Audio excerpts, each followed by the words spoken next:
Radio Milan audio story এবার থেকে আপনি শুনতে পাবেন স্পটিফাইতেও। রেডিও মিলন অডিও স্টোরি এই নামে আপনি সার্চ করলে পেয়ে যাবেন স্পটিফাইতে আমাদের অ্যাকাউন্ট, এবং সেখানে ফলো করতে ভুলবেন না, বেল আইকন প্রেস করতে ভুলবেন না, এবং অবশ্যই গল্পগুলোও শুনতে ভুলবেন না। আর শুনে যদি ভালো লেগে থাকে তাহলে আপনার পছন্দ মতো রেটিং দিতেও ভুলবেন না।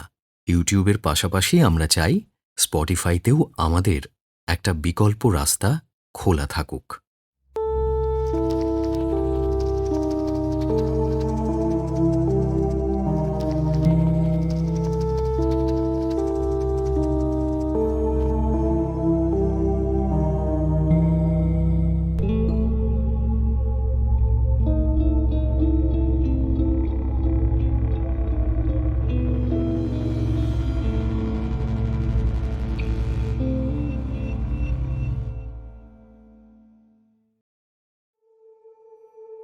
রেডিও মিলনের আজকের নিবেদন রসিক উপাধ্যায়ের কাহিনী হুল।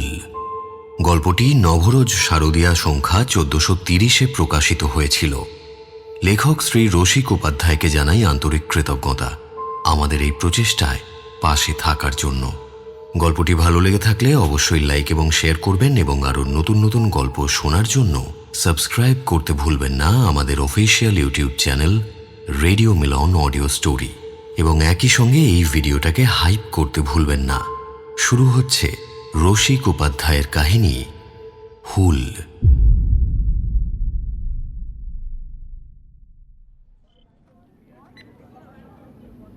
3রা ফেব্রুয়ারি 2017, সন্ধে 6:32।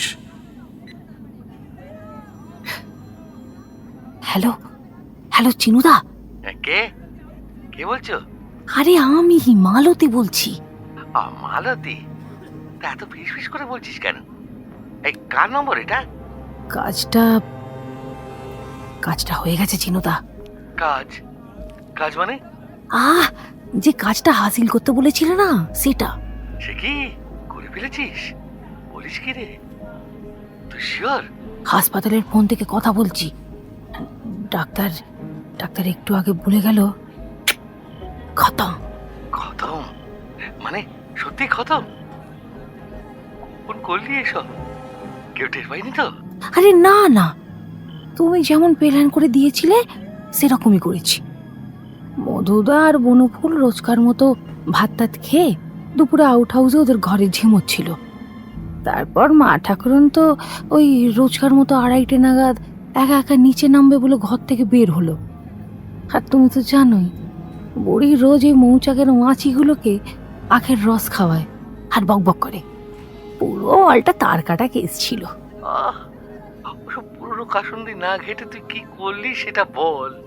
আমি সিঁড়ির ধারে ওই বড় ঘড়িটার আড়ালে আগে থেকে ঘাপটি মেরেছিলাম।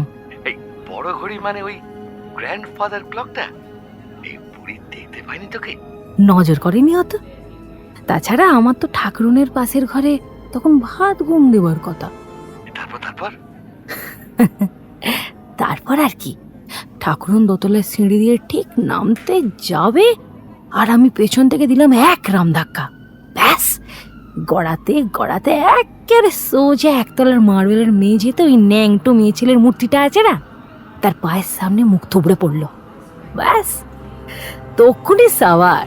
ওই শালা, সাবাস মারুতি সাবাস, তুই কামাল করে দিয়েছিস রে।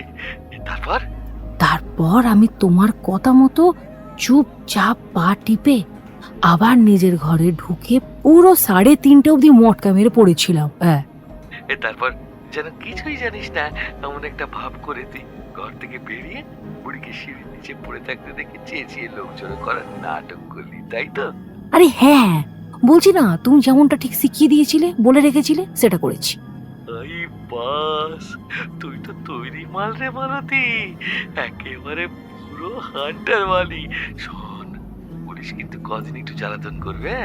এমনিতেই তো তুই বলেছিলি বুড়ি আগের হপ্তায় বাথরুমে মাথা ঘুরে পড়ে গেছিল। সবাই ভাবে এবারেও তাই হয়েছে। গল্পটা ঠিকঠাক বলবি কিন্তু, একদম খাওয়াবি না। হ্যাঁ?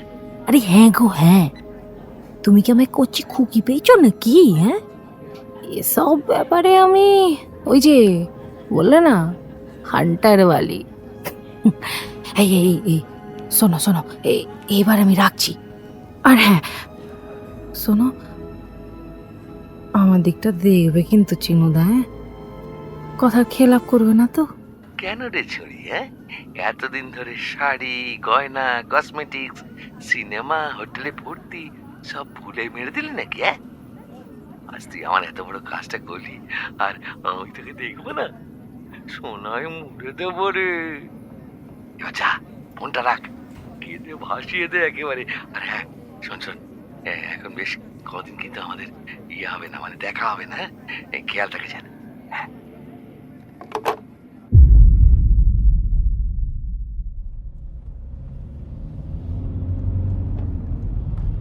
5ই সেপ্টেম্বর 2017, সকাল 11:27। হ্যাঁ sir. Now don't screw up this time, man. Don't worry sir. আমরা only 15 days ক্যালকাটায় আছি। After that we are flying back. Okay, don't worry sir, আমি একেবারে বেস্ট জিনিস দেখাবো আপনাদের। আগের কয়েকবার একই কথা বলেছিলেন, কিন্তু ডরথি একটাও লাইক করেনি। Remember? Dorothy has to like it. Of course sir, এবার ম্যাডামের পছন্দ হবেই। মা কালীর দিব্যি sir. What? Oh, hang your local swearing. Get the goddamn job done.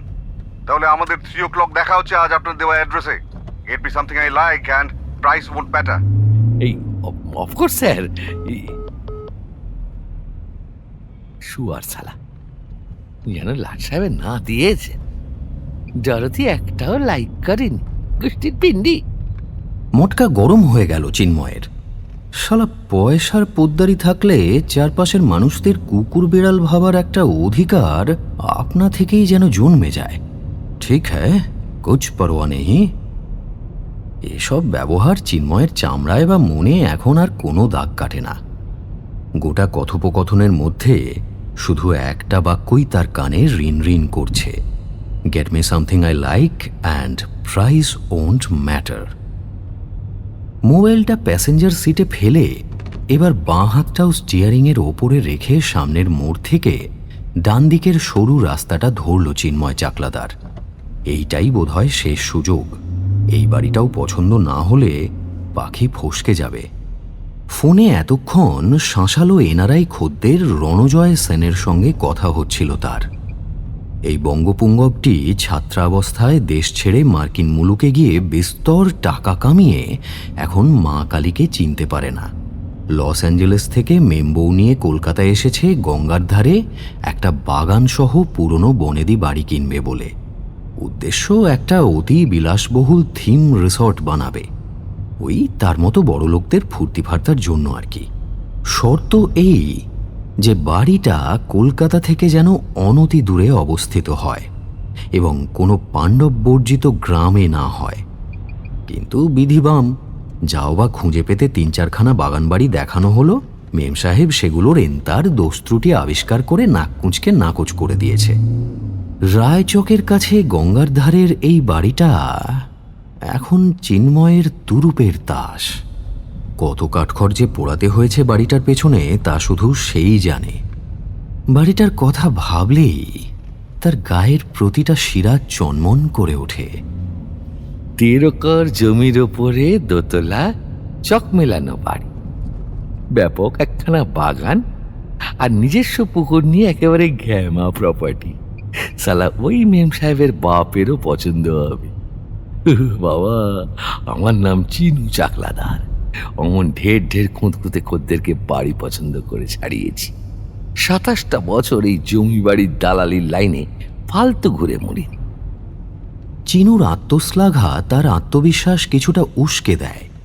কলকাতার শহুরে সীমা ছাড়াতেই এবড়োখেবড়ো রাস্তা। চিন্ময়ের ভাষায় ক্যাটরিনা ক্যাফের গাল থেকে সোজা গব্বর সিংয়ের খোঁচা খোঁচা দাড়ি। সে সেকেন্ড গিয়ারে নামিয়ে আনলো স্করপিওটাকে। খুব পেয়ারের গাড়ি তার। অথচ এই চিন্ময়কেই একসময় বাসে চাপার আগেও দুবার ভাবতে হতো। সেই 71 সালে বাপমার হাত ধরে যখন ইস্ট পাকিস্তান থেকে কলকাতায় পা রাখল, তখন সে নেহাতি বালক। যে সময়টা বাচ্চারা বাপের কাঁধে চড়ে রথের মেলায় যায়, শিশি থেকে মায়ের তৈরি আচার চুরি করে খায়, সেই সময়টা চিন্ময়ের কেটেছে চায়ের দোকান কিংবা পাইস হোটেলে বয়গিরি করে। আর সেই সঙ্গে মালিকের চড়থাপ্পড় তো জুটে যেতই মাইনের উপরি হিসেবে। তারপর নানা রকম অঞ্চবৃত্তি থেকে শুরু করে টিকিট ব্ল্যাক করা, জাল সিডির কারবার, মায় ওয়াগন ব্রেকিং পর্যন্ত করেছে চিন্ময়। শেষে এক সময় দোর্দণ্ড প্রতাপ ল্যান্ড মাফিয়া বটা সামন্তের ছাতার তলায় ঢুকে টুকটাক জমিবাড়ির লেনদেন শুরু করে। এই দালালি করতে গিয়েই সে বুঝতে পারল এই ধান্দাটা তার দ্বারা হবে। প্রায় 3 দশক লেগে থাকে। কাজ শিখে হাত পাকিয়ে এখন এই মধ্য 50-এ এসে নিজের পায়ের নিচের জমিটা শক্ত করেছে সে। এসবের চক্করে ঠিক করে একটা সংসার পাতাও হলো না। কালো পাকানো খয়াটে চেহারার ওপরে একটা অভিব্যক্তিহীন কুটিল মুখ দেখে বোঝা যায় বহু ঘাটের লোনা বিস্বাদ বিষিয়ে যাওয়া জল গিলে তবে এক সময়ের চিনু দালাল হয়ে উঠেছে আজকের Chinmoy Chakladar, real estate agent. Visiting কার্ডেও তাই ছাপা এসে। তার কাছে জীবন একটা কেড়ে ছিনিয়ে খুবলিয়ে যেন তেন প্রকারেণ নিজের আখের গুছোনোর খেলা। জীবনের যে স্কুলে সে পড়েছে সেই স্কুলে আবেগ, সংবেদনশীলতা, ন্যায়নীতি এ সব কিছুই অপ্রয়োজনীয়, অর্থহীন। রায়চকে পৌঁছে গঙ্গার ধারে ধারে আরও মিনিট 20 চালিয়ে গন্তব্যে পৌঁছে জংলা সবুজ স্করপিওটা থামল। একটা বাহারি মজবুত লোহার গেটের পাশে রাজস্থানের হলুদ চুনাপাথরের পাঁচিলের ওপর শ্বেতপাথরের ফলকে লেখা চৌধুরী ম্যানশন। একটা বুড়ো দারোয়ান গোছের লোক চেনা সওয়ারি দেখে লম্বা সেলাম ঠুকে বিশাল গেটটা খুলে দিল। সরু মোরাম বিছানো 50 মিটার মতো রাস্তা পেরিয়ে একটা বিশাল গাড়ি বারান্দার নিচে গাড়িটা পার্ক করল চিন্ময়। মোরাম পথের দুধারে বাগান। বছরের পর বছর যত্ন আর নিষ্ঠার ফলে বিভিন্ন চেনা অচেনা ফুল ফলের গাছগাছালিতে বাগানটা যেন ভরা সংসার নিয়ে হাসছে। বেশ কিছু ব্রিটিশ আমলের মর্মর মূর্তি আর ফোয়ারা ছড়িয়ে রয়েছে ইতিউতি। প্রত্যেকটাই অ্যান্টিক এবং বহুমূল্য। 150 বছর ধরে বাড়িটা মাথা তুলে দাঁড়িয়ে আছে অহংকারী বুর্জোয়ার মতো। ওপর নিচ মিলিয়ে মোট 8খানা শোবার ঘর, একটা প্রকাণ্ড হলঘর, লাইব্রেরি, বিলিয়ার্ডস রুম, বল রুম, 2টো ডাইনিং রুম, আগাগোড়া খাঁটি ইতালীয় মার্বেলে মোড়া মেঝে, মেহগিনির আসবাবপত্র আর বিভিন্ন ঘরের দেওয়ালে গেলটি করা ভিক্টোরিয়ান ফ্রেমে বাঁধানো দুষ্প্রাপ্য তেল রঙের ছবিগুলো যে কোনো সমজদারের চোখ ধাঁধিয়ে দেওয়ার জন্য যথেষ্ট। আউটহাউসে চাকরদের কোয়ার্টার। এখন অবশ্য ভৃত্য বলতে 30 বছরের পুরনো চাকরকাম রাঁধুনি মধুসূদন আর মালিকাম দারোয়ান বনফুল, যে খানিক আগে সসম্ভ্রমে সিংহ দরজা খুলে দিল। বনফুল তার চাকরির বেশিরভাগ সময়টাই ব্যয় করে বাগানে, ফুল আর গাছের পরিচর্যায়। নামেই সে দারোয়ান, তা সেও প্রায় 20-25 বছরের পুরনো। গাড়ি থেকে নেমে মুগ্ধ বিস্ময়ে অনিন্দ সুন্দর প্রাসাদটার দিকে কিছুক্ষণ তাকিয়ে থাকে চিন্ময়। বাড়িটা সে যেই প্রথম দেখছে তা নয়, কিন্তু যতবারই দেখে একটা অবাক করা ভালো লাগা তাকে গ্রাস করে। তবে বাংলার আর 5টা বনেদি বাড়ির মতো এ বাড়ির বৈভবও এখন পড়তির দিকে।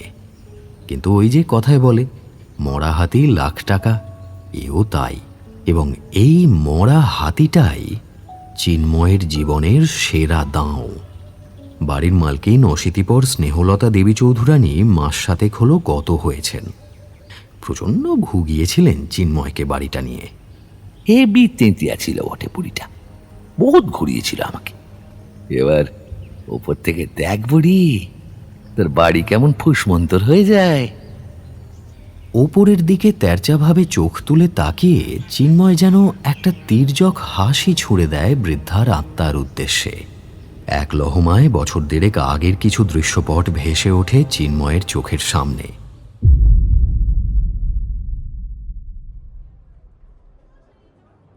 নিজের অফিসে বসে কয়েকটা ফাইল দেখতে ব্যস্ত ছিল চিনু চাকলাদার। হঠাৎ দরজা ঠেলে একটা কুৎসিত মুখ হুঁকি মারল। আসসালামু আলাইকুম চিনু ভাই। কাজের সময় ব্যাঘাত তার বরাবরই অপছন্দ, তবে ফ্যাঁস ফ্যাঁসে গলাটা শুনে ভ্রু কুঁচকে মুখ তুলে তাকালো সে। রাজ্জাক, স্থানীয় ফোড়ে আর উঠতি জমির দালাল, চিনুকে অনেক খোঁজ খবর দিয়ে থাকে, অবশ্যই উপযুক্ত পারিশ্রমিকের বদলে। আরে রাজ্জাক যে, হ্যাঁ, কি খবর এনেছিস বলে ফেল তাড়াতাড়ি। এই জন্যই আমি তোমার দিওয়ানা চিনু ভাই। কেমন আছিস, শরীর কিরকম, এইসব ন্যাকাপনার ধার দিয়েও যাও না তুমি, স্রেফ কাজের কথা। ফালতু ভ্যানতাড়া না করে যা বলতে এসেছিস বল। আমাদের ধান্দায় টাইম ইজ মানি, এটা যতদিন না বুঝতে পারবি ততদিন পাতি দালালি থেকে যাবি। এই চিনু ভাই, তুমি আমাকে চৌধুরী ম্যানশনের ভেতরের খবর জানতে বলেছিলে না? একটা বাড়িয়া খবর নিয়ে এসেছি, শুনলে একেবারে দিল খুশ হয়ে যাবে তোমার। চৌধুরী ম্যানশন মানে গঙ্গার ধারে সেই প্রাসাদটা, প্রাইম লোকেশনে, একেবারে প্রাইম প্রপার্টি। বাড়ির মালকিন স্নেহলতা চৌধুরী নামে এক বৃদ্ধা। এসবই আমি জানি, এর বাইরে নতুন কিছু জানতে পারলে বল, না হলে কেটে পড়। এই বাড়িটাতে কোনো রকমে একটু প্রবেশাধিকার পাওয়ার জন্য বহুদিন তককে তককে আছে চিন্ময়, কিন্তু শুনেছে স্নেহলতা নাকি একদম লেডি হিটলার। যদি কোনোভাবে মালকিনকে হাত করে বাড়িটার একটা হিল্লে করতে পারে, তাহলে বাকি জীবনটা আর জমির দালালি করে খেতে হবে না। স্রেফ এই কমিশনের টাকাতেই চিন্ময়ের রাজা বনে যাবে। ও নিজেও তলে তলে স্নেহলতা সম্পর্কে বেশ কিছু খবর জোগাড় করেছে। 7 পুরুষের খানদানি বড়লোক স্যার অধীন্দ্র নারায়ণ চৌধুরীর একমাত্র পুত্র রজত নারায়ণ চৌধুরীর স্ত্রী স্নেহলতা তখনকার দিনে কেমব্রিজের অর্থনীতি এবং ইতিহাসের স্নাতক। পর্যটক দিলদরিয়া এবং আত্মভোলা রজত নারায়ণ নিজের পৈতৃক সম্পত্তির কোনো খোঁজখবরই রাখতেন না। বাবা অধীন্দ্র নারায়ণের মতো তাঁরও শখ ছিল নানা দেশে ভ্রমণ করে সেখান থেকে বহুমূল্য প্রাচীন চারুশিল্প সংগ্রহ করে বাড়ি সাজানো। চৌধুরী ম্যানশনের সংসারে তিনি থাকতেন নেহাতি এক শৌখিন অতিথির মতো। আয় ব্যয়ের হিসেব এবং সম্পত্তি বৃদ্ধির কাজটা একা হাতে স্নেহলতাই সামলাতেন। বস্তুত চৌধুরী ম্যানশনের একচ্ছত্র রানী এই স্নেহলতাই। কিন্তু স্বামীর উদাসীনতা আর স্ত্রীর ব্যস্ততার একটা মূল্য চোকাতে হলো তাঁদের। চৌধুরী পরিবারের একমাত্র উত্তরাধিকারিণী কন্যা তরুলতা একেবারে উচ্ছন্নে গেল। অঢেল টাকা মেয়েকে সময় না দিতে পারার ক্ষতিপূরণ হিসেবে মাত্রাতিরিক্ত প্রশ্রয় আর কুসঙ্গের ত্রাহস্পর্শ তরুলতাকে উচ্ছৃঙ্খল, বেপরোয়া আর দুর্বিনীত করে তুলতে বেশি সময় নিল না। স্নেহলতার টনক যখন নড়ল, তখন একমাত্র কন্যা একেবারে হাতের বাইরে বেরিয়ে গেছে। তারই মধ্যে হঠাৎ হৃদরোগে মারা গেলেন রজত নারায়ণ। এবার স্নেহলতা মেয়েকে আঁকড়ে ধরে বাঁচতে চাইলেন। মেয়েকে ফেরাতে মরিয়া স্নেহলতা হঠাৎই অত্যধিক কড়া হয়ে শাসন শুরু করলেন তার উপর।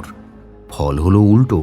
মায়ের এই হঠাৎ শাসনের বিরুদ্ধে রুখে উঠল তরুলতা। আত্মিক সম্পর্কটা বহুদিন আগেই ক্ষীণ হয়ে এসেছিল। রজত নারায়ণ মারা যাওয়ার পর মায়ের সাথে বাহ্যিক সম্পর্কটাও চুকিয়ে দিয়ে একটা বাপের বয়সী জার্মান লোকের সাথে গাঁটছড়া বেঁধে ভিনদেশে পাড়ি দিল চৌধুরী ম্যানশনের উত্তরাধিকারিণী তরুলতা চৌধুরী। এবং তারপর হঠাৎই স্নেহলতা চৌধুরী জীবনে যেন সম্পূর্ণ একা হয়ে গেলেন। সময় বয়ে চলল, তবে মেয়ের কাছ থেকে এই অপ্রত্যাশিত আঘাত স্নেহলতাকে মানসিকভাবে গুঁড়িয়ে দিল। খুব দ্রুত যেন বুড়িয়ে গেলেন তিনি। বনেদি আভিজাত্য আর প্রবল ব্যক্তিত্বের গাম্ভীর্যের আস্তরণ আস্তে আস্তে খসে পড়ল, এবং সেই আস্তরণের আড়াল থেকে যিনি বেরিয়ে এলেন তিনি এক অসহায়া বিহ্বল বৃদ্ধা। ওদিকে ব্যবসাপত্রে মালকিনের আগেকার প্রত্যক্ষ নজরদারি থেমে যাওয়ায় কর্মচারীরা সুযোগ বুঝে হিসেব নয়ছয় করতেও কসুর করল না। ফলে অচিরেই গণেশ উল্টল। চৌধুরী পরিবার তার অতীত গৌরবের কঙ্কালে পরিণত হল। লোকলস্কর চাকর বাকরেরা ধীরে ধীরে বিদায় নিল। পড়ে রইল বহু দিনের অনুগত 2 খাস ভৃত্য মধুসূদন আর বনফুল। আজ তারাও বয়সের ভারে নুব্জ। তিনকাল গিয়ে এককালে ঠেকা অসহায় তিনটে মানুষ যক্ষের মতো বুক দিয়ে আগলে রাখল চৌধুরী ম্যানশনের ইটকাঠ পাথর আর কড়িবর্গার বিশাল কাঠামোটাকে। তবে ব্যবসাপাতি লাটে উঠলেও মাস গেলে ব্যাংক থেকে সুদের টাকা খুব একটা কম আসে না। তাই শত অসুবিধের মধ্যেও চৌধুরী ম্যানশনের বাহ্যিক জৌলুস 1 কমতে দেননি এরা। কি হলো কি? ওখানে আতা কালারের মতো তাকিয়ে আছিস কেন? কি তো সেই দিল খুশ করে দেওয়া বড়িয়া খবরটা বল। ম্যানসনের বুড়িমার শরীর কিন্তু একেবারে ভেঙে পড়েছে চিনু ভাই। মেয়ের সাথে তো 10-12 বছর হয়ে গেল দেখা সাক্ষাৎ নেই। এখন আবার হয়েছে কি, যেখানে সেখানে মাথা ঘুরে পড়ে যাচ্ছে, কাপড় চোপড় নোংরা করে ফেলছে, বুঝলে না? মেজাজও একেবারে বিতিকিচ্ছিরি রকমের খিটখিটে হয়ে গেছে। মুখের তোড়ের সামনে কেউ আর টিকতে পারছে না। 3 মাসে 4টে নার্স পালিয়েছে। চায়ের দোকানে বসে মধুসূদন দা দুঃখ করছিল আর কি। এখনই একজন ভালো নার্স না হলেই নাকি নয়। নার্স? হ্যাঁ, খুব দরকার। তোমার নজরে কেউ আছে নাকি? চিন্ময় তার চোখ দুটো সরু করে জানালার শার্টসিটার দিকে তাকিয়ে রইল। এই চাহনিটার সাথে রাজ্জাক পরিচিত। খ্যাঁকশিয়াল মুরগি ধরার আগে ওত পাচ্ছে। দ্রুত একটা ছক সাজিয়ে নিয়ে পকেট থেকে মোবাইলটা বের করল চিন্ময়। মোবাইলটা টেবিলে রেখে দেরাজ থেকে 1 বান্ডিল 100 টাকার নোট বের করে রাজ্জাকের দিকে এগিয়ে দিল সে। ভালো খবর দিছিস তো? তা ভালো, চোখখান খোলা রাখিস। হ্যাঁ, এখন কেটে পড়। হ্যাঁ। রাজ্জাক নোটগুলো নিয়ে হালকা করে কপালে সালামের ভঙ্গিতে ছুঁইয়ে একটা ইঙ্গিতপূর্ণ হাসি ছুঁড়ে দিয়ে ঘর থেকে বেরিয়ে গেল। মোবাইলে একটা নম্বর ধরল চিন্ময়।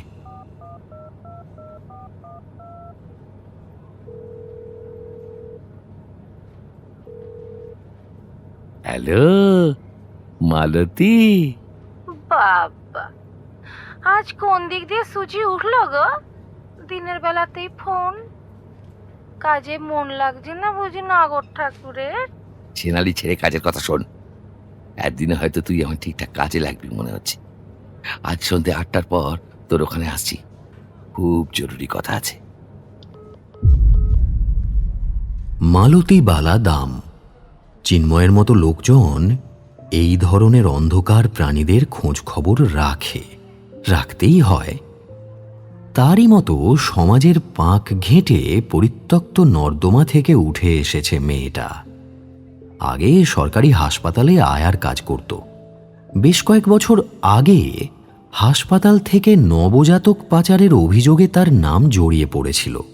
তখন চিন্ময় ঠিকঠাক জায়গায় নৈবেদ্য পাঠিয়ে মালতীকে ঘানি ঘোরানোর হাত থেকে সে যাত্রায় বাঁচায়।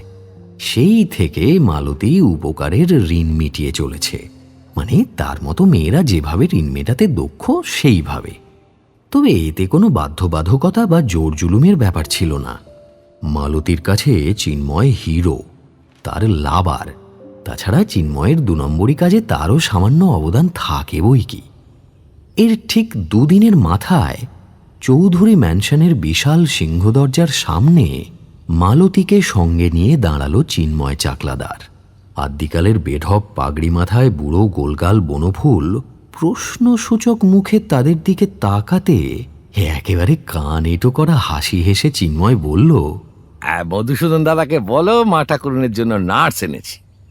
কথাবার্তার মাঝেই হন্তদন্ত হয়ে আরেকজন আধবুড়ো রোগাপাতলা নিরীহ দর্শন লোক ততক্ষণে অকুস্থলে এসে হাজির। গায়ে একটা ছাই রঙের ফতুয়া, পরনে হেঁটো ধুতি, কাঁধের ওপর একটা গামছা আড়াআড়িভাবে ফেলা। একেবারে চিরাচরিত পুরনো দিনের বনেদি বাড়ির কাজের লোক। বনফুলকে উদ্দেশ্য করে সে বলল, ওরে বনফুল, বনফুল, গেট খুলে দে রে, গেট খুলে দে।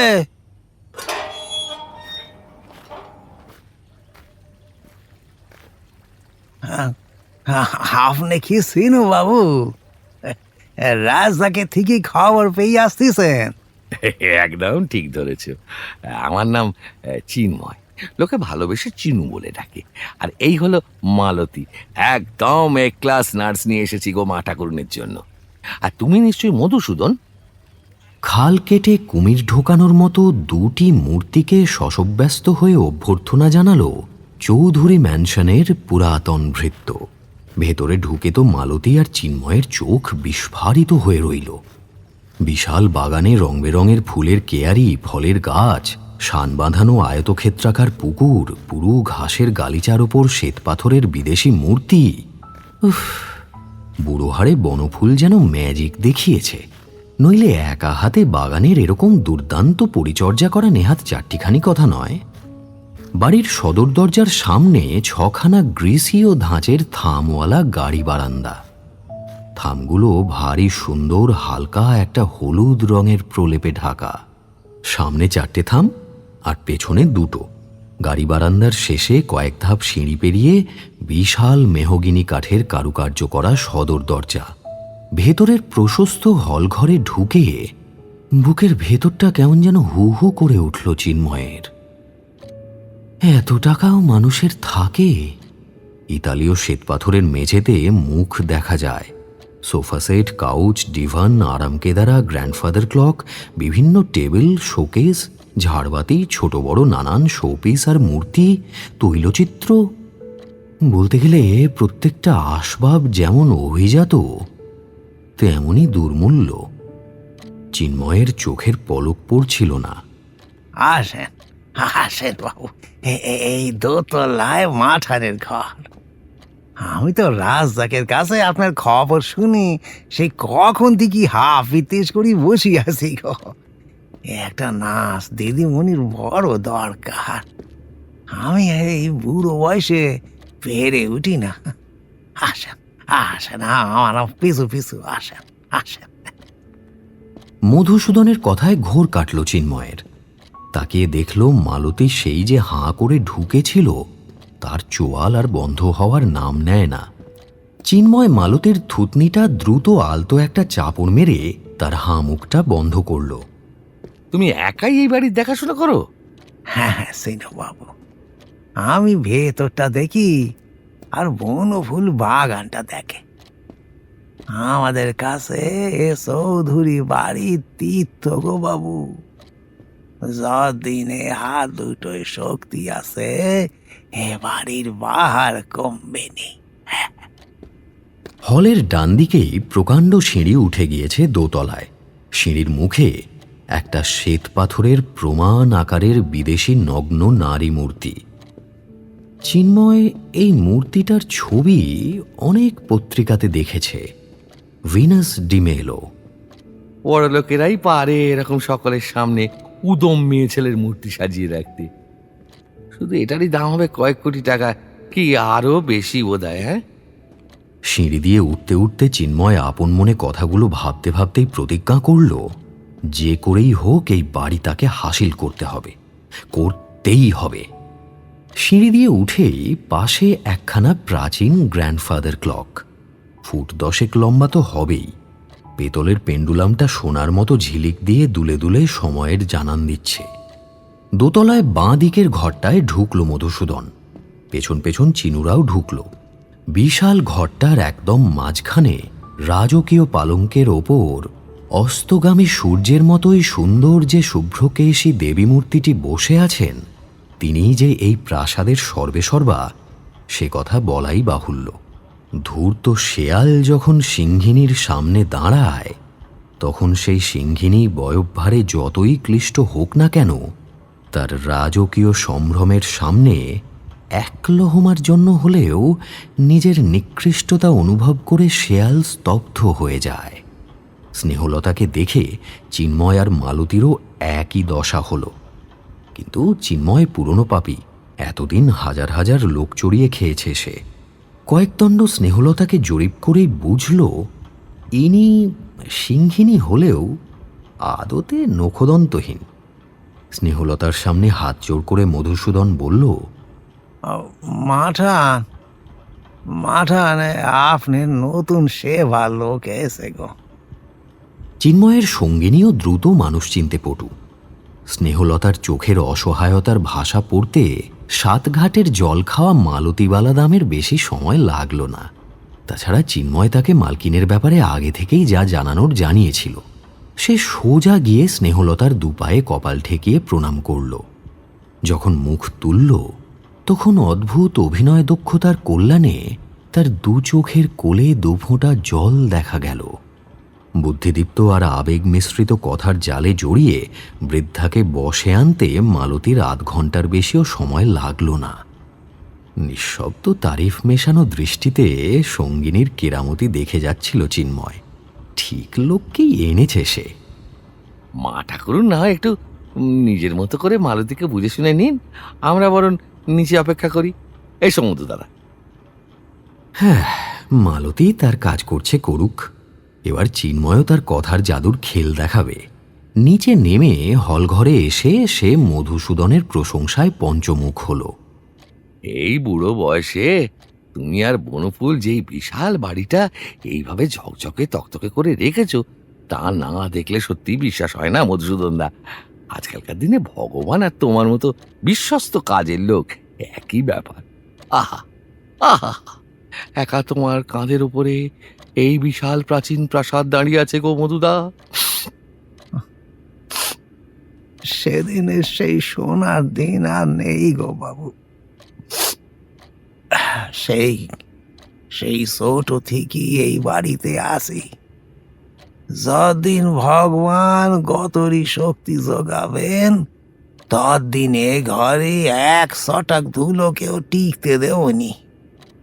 শুধু মাঠানে শুনি একটা ভালো নাচ পেলি আমি নিশ্চিন্তে। আমিও কবে থেকে সেই চৌধুরী ম্যানশনের খ্যাতির কথা শুনে আসছি মধুদা। এই বাড়ির জন্য কিছু করতে পারলে আমিও ধন্য হয়ে যাব। এই যাকে নিয়ে এসেছি তুমি দেখে নিও, একেবারে নিজের মায়ের মতো মা ঠাকুরনের খেয়াল রাখবে। তুমি কিচ্ছুটি চিন্তা করো না। বৃদ্ধ পরিচারকের সরল হাসিতে চিন্ময়ের প্রতি যেন বিশ্বাস ঝরে ঝরে পড়ল। কথা বলতে বলতে দুজনে সদর দরজার সামনে চলে এলো, কিন্তু দরজা পেরিয়ে সিঁড়ি দিয়ে নামতেই থমকে গেল চিন্ময়। গ্রিসীয় থামের বাঁ দিকের দ্বিতীয়টার ওপর দিকে তাকিয়ে তার মুখ থেকে একটা অস্ফুট বিরক্তির শব্দ বেরিয়ে এলো। থামটার ভেতরের দিকটার আগায় একটা প্রমাণ আকারের গাঢ় খয়েরি রঙের বিশ্রী মৌচাক। ভনভন করে বেশ কয়েকটা মৌমাছি উড়ে বেড়াচ্ছে চাকটাকে কেন্দ্র করে। ঢোকার সময় চাকটা দেখা যাবে না, কারণ সেটা থামের ভেতরের দিকটায়, কিন্তু দরজা দিয়ে বের হওয়ার সময় তো এটা চোখে পড়বেই। ইস, এটা কি মধুদা? এটা এখানে কি করছে? কেন? কি কি জিনিস? কোথায়? ও হনে চিন্তা করবেন নি গো বাবু। ও আমাদের মাঠানের বড় শখের জিনিস। এ শাক তো বহুদিনের গো। কর্তা বাবু মাঠান সে সকলের খুব আপন ছিল। মাঠান তো ওই ওই রোজ ওই যে সিঁড়ির পাশে শোয়ানো বাঁশে লগাটা দেখতেছেন, ওটির ডগায় ন্যাকড়া বেঁধি চিনির রস মাখিয়ে মৌমাছিগুলো খাওয়ান গো রোজ। ওদের সাথে কত কথা কন। ওরা আবার মাঠানের মুখে মাথায় আলতো করে এসে বসে। হ্যাঁ, উনি মৌমাছিদের সঙ্গে কথা বলেন, চিনি রস খাওয়ান?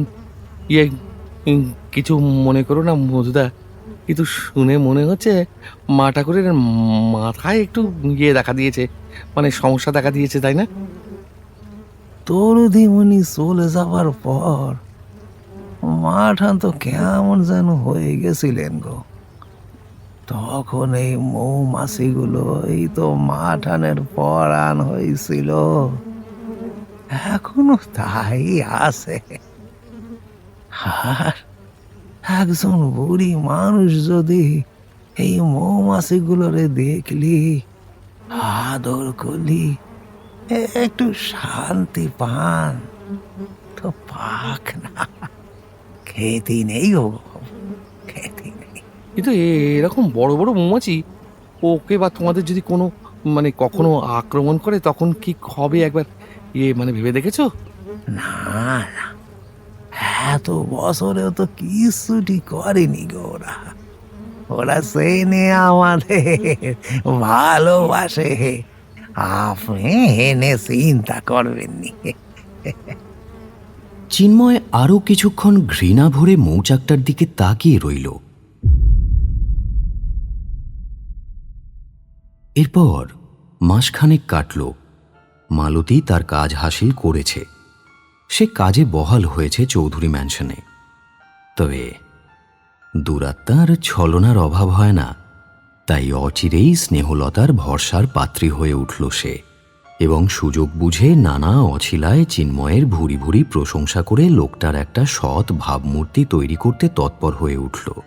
সেই সুবাদে চিন্ময় চৌধুরী ম্যানশনে যাতায়াত বাড়িয়ে দিল। কখনো স্নেহলতার জন্য পছন্দের ফল বা মিষ্টি হাতে, কখনো বা আজ মাসিমার জন্য বড্ড মন কেমন করছে, তাই চলে এলাম। এইসব বিভিন্ন উপলক্ষে স্নেহলতার প্রিয়পাত্র হয়ে ওঠার আপ্রাণ চেষ্টা করতে লাগল সে। আর যতবারই আসে, বুড়ো চাকর দুটোর জন্য বিলিতি সিগারেট, জর্দা, নস্যি এইসব নিয়ে আসে। সেই সঙ্গে ভালো মতো বকশিসও দেয়। কোথায় যেন পড়েছিল, মালিককে সন্তুষ্ট করতে চাইলে আগে তার কুকুরদের হাত করো। ফলে চিনুবাবু বলতে বনফুল আর মধুসূদন এখন অজ্ঞান। স্নেহলতার সঙ্গে কথা বলতে বলতে প্রায়ই ইনিয়ে বিনিয়ে স্নেহলতার অবর্তমানে এই বিশাল প্রাসাদের কি দশা হবে সেই কথা পারতে যায় চিন্ময়। কিন্তু বৃদ্ধা প্রত্যেকবারই প্রসঙ্গ এড়িয়ে যান। ওদিকে চিন্ময়ের ধৈর্যের বাঁধ শিথিল হতে থাকে। একদিন দুপুরে মালতী খাটে বসে স্নেহলতার কপাল টিপে দিচ্ছে, এমন সময় চিনু চাকলাদার এসে হাজির। মাসিমার জন্য একটু রাবড়ি নিয়ে এলাম। চৌমাথার মোড়ে একখানা নতুন দোকান করেছে, খুব কাটতি।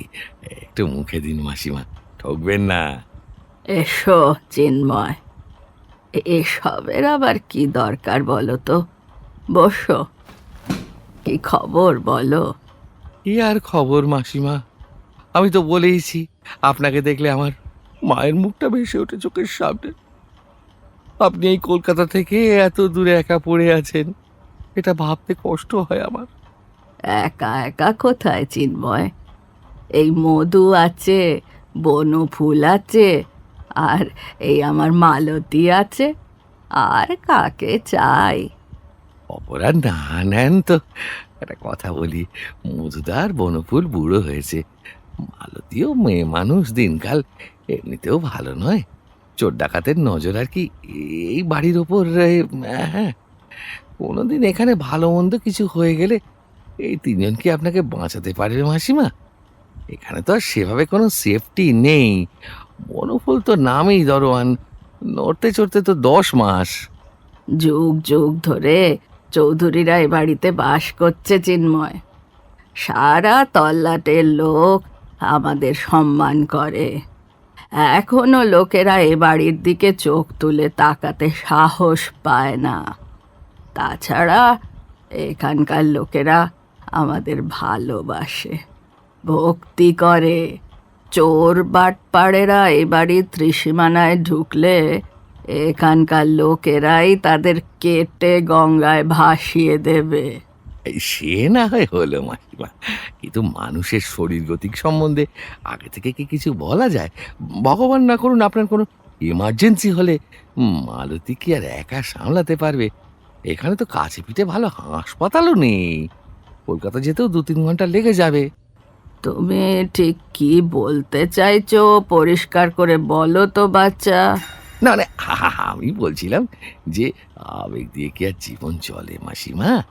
আমি বলি কি, এই বাড়িটা বিক্রি করে আপনি কলকাতায় চলুন না। আমি আপনাকে মার্কেটে বেস্ট রেট পাইয়ে দেবো। সে টাকা ফিক্সড ডিপোজিটে রাখলে সারা জীবন সুদের টাকায় আরাম করবেন। কলকাতার বুকে 6-7 হাজার স্কোয়ার ফিটের পেন্ট হাউস কিনে দেবো আপনাকে। লিভ এনিথিং টু এই চিনু চাকলাদা। রানীর মতন ছিলেন, কলকাতাতেও রানীর মতনই থাকবেন। সব আমার উপর ছেড়ে দিন। আজকালকার যুগে এই জায়গায় এই ডাইনোসরের মতন পড়ে থাকার কোনো মানে হয়? আপনি বলুন। চিন্ময়, রাগে ফেটে পড়লেন স্নেহলতা। তার ফর্সা মুখটা গনগনে অঙ্গারের মতো লাল হয়ে উঠেছে। আমি এখানে ডাইনোসরের মতো পড়ে আছি, এ কথা বলার সাহস হয় কি করে তোমার? স্নেহলতা চৌধুরীকে তুমি টাকা দেখাচ্ছ? টাকা? হ্যাঁ, এখনো আমার যা আছে তাতে তোমার মতো 10টা ফড়েকে কিনে বাগানের মাটি কোপানোর কাজে লাগাতে পারি সারা জন্মের জন্য, সে খবর রাখো। চিন্ময় আর মালতী দুজনেই চমকে গেছে। মুখের কথা একবার বেরিয়ে গেলে তার ফেরানো যায় না। ডাইনোসর শব্দটা যে ভুল চয়ন করে ফেলেছে সেটা বলা মাত্রই বুঝতে পেরেছিল চিন্ময়, কিন্তু ততক্ষণে যা ক্ষতি হবার তা হয়ে গেছে। সেদিন বারবার ক্ষমা চেয়েও স্নেহলতার মন ভিজল না। আমি আশা করব তুমি আর এরকম হুটহাট চৌধুরী ম্যানশনে ঢুকবে না। আবার মৌমাছিদের খাবার সময় হয়ে গিয়েছে, তুমি এখন এসো। মালতী, আমার সঙ্গে আয়। মালতী কিছুটা অপ্রস্তুতভাবে চাইল চিন্ময়ের দিকে। স্নেহলতা গটগট করে ঘর থেকে বেরিয়ে গেলেন, পেছন পেছন অসহায় মালতী। চিন্ময় ফ্যাল ফ্যাল করে দাঁড়িয়ে দেখল শুধু। নিজের একটা ভুল চাল যে এরকম পাকাগুটি কেঁচিয়ে দেবে তা সে স্বপ্নেও ভাবেনি।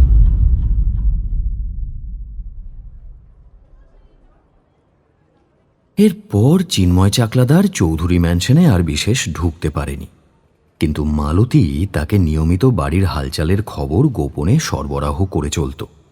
একদিন মালতী ফোনে যা জানালো তা শুনে চিন্ময়ের পায়ের নিচের মাটি সরে গেল। চিনুদা, আজ আবার সেই গভর্নমেন্টের লোকগুলো এসেছিল জানো? কি কথা বলছিল, শুনতে পেয়েছিস কিছু? আরে লোকগুলো এলেই তো মাঠান আমাকে ঘর থেকে চলে যেতে বলেন। আজ আমি চা দেওয়ার ছুতোয় ঘরে ঢুকে বেশ কিছু কথা শুনতে পেয়েছি। হ্যাঁ, যদিও বেশিরভাগ কথা ইংরেজিতে হচ্ছিল, কিন্তু কি ওই হেরিটেজ প্রপার্টি, তারপর কি যেন ওই সব রেজিস্ট্রেশন ফর্ম, এসব কথা বলছিল। তুই ঠিক শুনেছিস? আরে হ্যাঁ গো, আমি তো আর কানের মাথা খাইনি, সব পাক্কা শুনেছি। সর্বনাশ! কেন গো, অমন করে বলছো কেন চিনুদা? কি হয়েছে? এরা কি খারাপ কিছু বলছিল? বুঝলি না, বুড়ি তার বাড়িটা হেরিটেজ প্রপার্টি ডিক্লেয়ার করতে চাইছে। সেটা করলে কি হয়? আরে বোকারাম, তাহলে রাজ্য সরকার বাড়ির অধিকার আর রক্ষণাবেক্ষণের দায়িত্ব নিয়ে নেবে, আর আমরা সেফ বসে বসে বুড়ো আঙুল চুষব। এতদিন যা যা করলাম সব মণ্ডশ্রম হবে। একবার রেজিস্ট্রেশন হয়ে গেলে আমাদের আর কিচ্ছু করার থাকবে না। কি হবে তাহলে চিনুদা? তুমি তাহলে বাড়িটা বিক্রি করাতে পারবে না? আমি কেন, কেউই পারবে না। শোন মালতী, বুড়িকে এই রেজিস্ট্রেশন করা থেকে আটকাতে হবে। অনেক ধৈর্য ধরেছি, অনেক ভালো মানুষই করেছি, আর নয়, বুড়ি সাপের লেজে পা দিয়েছে, ছবল খাওয়ারও সময় এসে গেছে। আমি যা বলছি ও মন দিয়ে শোন। যদি ঠিকঠাক উত্তরতে পারিস এই কাজটা, তবে তোকে হিরেতে মুড়ে দেব। শোন শোন শোন শোন শোন। শয়তানি বুদ্ধি এতগুলো বছরে কম কামায়নি চিন্ময়, তাই বাকিটা দাবার ছকের মতো সাজিয়ে নিতে বেশি সময় তার লাগেনি। ফোনের অপর প্রান্তে মালতীবালা দামের চোখগুলো লোভে জল জল করে উঠেছিল। তার কানটা রিসিভারের ওপর আঠার মতো আটকে রইল।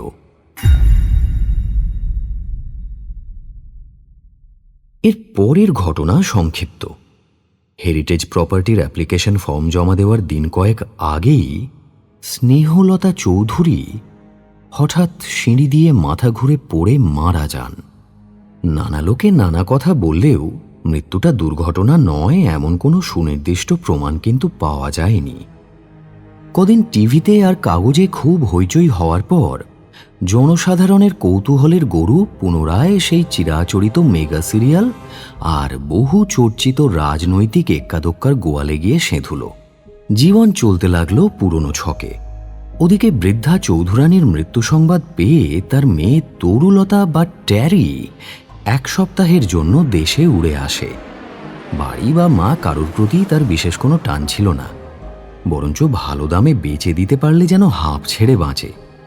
টেরির কাছে ইন্ডিয়া একটা গড ফোরসেকেন থার্ড ওয়ার্ল্ড কান্ট্রি, তাছাড়া আর কিছুই নয়। সুযোগ বুঝে মালতীও তার চিনুদা সম্পর্কে অলীক প্রশংসার জাল বুনে তরুলতার আস্থা অর্জন করে। স্নেহলতা নাকি চিন্ময়কে একেবারে নিজের ছেলের মতন দেখতেন, এমনকি বাড়ি বিক্রি করার কথাও নাকি অনেক দূর পর্যন্ত এগিয়েছিল। চটজলদি পারলৌকিক কাজ শেষ করে চিন্ময়কে বাড়ি বিক্রি করার দায়িত্ব দিয়ে ভাবলেশহীন মুখ নিয়ে ফিরে যায় তরুলতা। বিমানবন্দরে তরুলতাকে বিদায় জানাতে এসেছিল চিন্ময় স্বয়ং। ডিপার্চার গেট দিয়ে ভেতরে সেঁধিয়ে যাওয়ার আগে তরুলতা বলল, So let relic off as fast as possible, Chinmoy.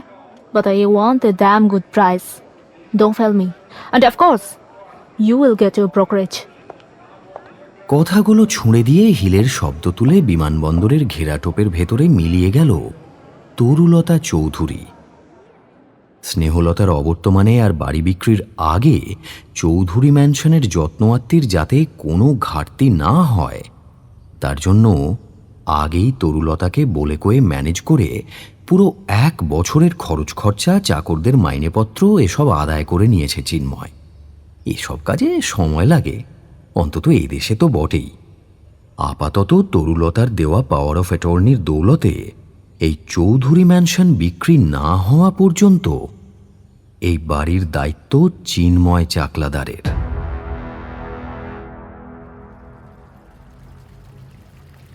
5ই September 2017, সময় বিকেল 3:07। আজ একটা গুরুত্বপূর্ণ দিন। জাহাবাজ খদ্দেরকে খুশি করতে হবে নিজের সেলসম্যানশিপের জোরে। আজ তার অসুন্দর চেহারাটাকে কিছুটা প্রসাধনের সাহায্য নিতে হয়েছে কেতাদুরস্ত করার জন্য।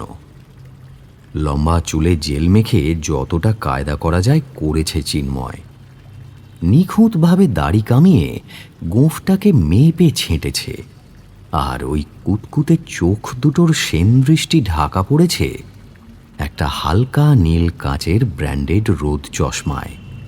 হাতে একটা সোনালি রঙের ধাতব ব্যান্ডের দামি ঘড়ি, পরনে তার প্রিয় এবং পয়া বিস্কিট রঙের ব্লেজার আর সমুদ্র নীল জিন্স, আর পায়ে পাড়ার রাধেশ্যাম মুচিকে দিয়ে পালিশ করানো 2.5 ইঞ্চি হিলতোলা ছুঁচলোমুখী মোকাসিনো, যা তার 5.5 ফুটের উচ্চতাকে কিছুটা হলেও বর্ধিত করেছে। গাড়ি থেকে নেমে কিছুক্ষণ স্মৃতি রোমন্থনে হারিয়ে গিয়েছিল চিন্ময়। কয়েক ধাপ সিঁড়ি পেরিয়ে বিশাল সদর দরজায় টোকা মারল কয়েকবার।